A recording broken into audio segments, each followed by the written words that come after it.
Il ragionamento alla base di questa seconda parte del video dedicato all'arazzo ricamo di Bayeux è questo. La società dell'undicesimo secolo si muoveva sullo sfondo di cattedrali e chiese maestose, ma chi le aveva costruite?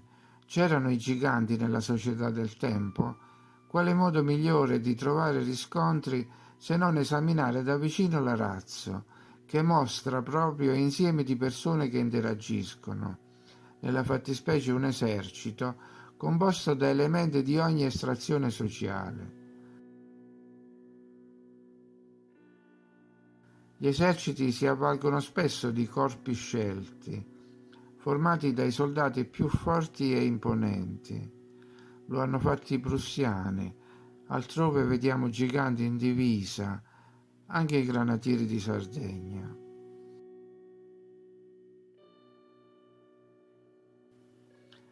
Ad Hastings, tanto per cominciare, erano presenti gli Huskarl, un corpo danese in grado di maneggiare asce alte come una persona. Ma le sorprese cominciano con la prima scena. Edoardo il Confessore, di lunga stirpe reale, viene mostrato seduto sul trono, ma non sfugge la sua statura, anche da seduto. La seconda scena riguarda la sua morte. La figura sul catafalco è di certo più lunga delle persone presenti.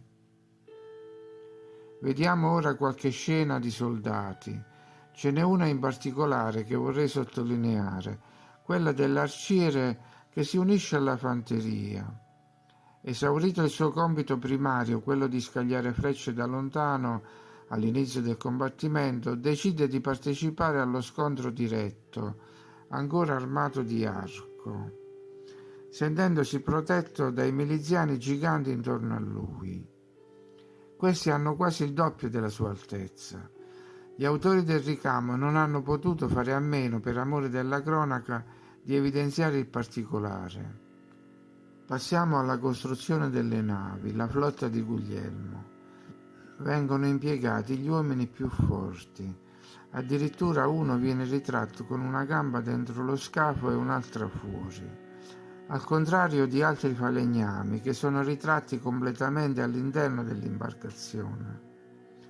Un uguale impiego di soldati alti e robusti avviene all'arrivo della flotta.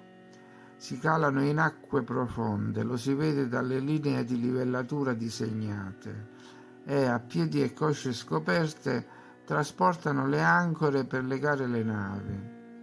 Un altro particolare è quello dell'altezza dei soldati rispetto ai cavalli. E altro può notare chi volesse osservare con attenzione le scene.